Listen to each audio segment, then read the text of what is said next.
আমার দোকানে টাকা রেখে গেছে এই জন্য। আর ওই ছোট প্লাস্টিকের বস্তায় 3-4 বস্তা ছিল, তারপরে আমি দেখাই দিয়েছি, তার কাছে নিয়ে আসে 4 বস্তায় টাকা। টাকার মালিক কি আসলে? তার বুনিয়া সোহেল। বস্তা ভর্তি টাকা উদ্ধার করেছে যৌথ বাহিনীর অভিযানে, আমরা সেই দৃশ্য দেখতে পাচ্ছি। লেট হয়ে গেছে, কেমন লাগছে? এগুলোর মধ্যে কি ভাই? টাকা। বস্তা ভর্তি টাকা উদ্ধার করেছে যৌথ বাহিনীর অভিযানে, আমরা সেই দৃশ্য দেখতে পাচ্ছি। দর্শক, কালের কণ্ঠ থেকে আপনাদের সাথে যুক্ত রয়েছি এবং আপনারা নিশ্চয়ই দেখতে পাচ্ছেন জেনেভা ক্যাম্প, সেখানে যৌথ বাহিনীর যে অভিযান পরিচালনা করা হচ্ছিল সেখানে বস্তা ভর্তি টাকা উদ্ধার করেছে। জীবনের সব আয়োজন এখানে একসাথে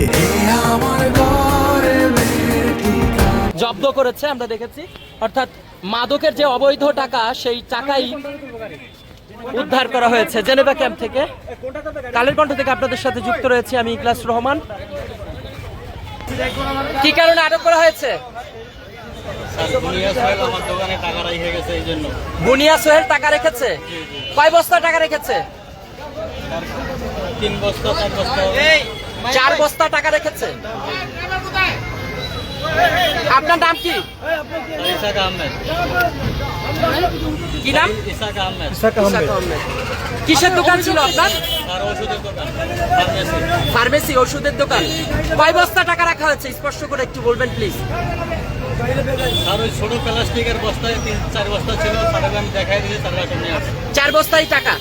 টাকার মালিক কি আসলে? তার বুনিয়া সোহেল।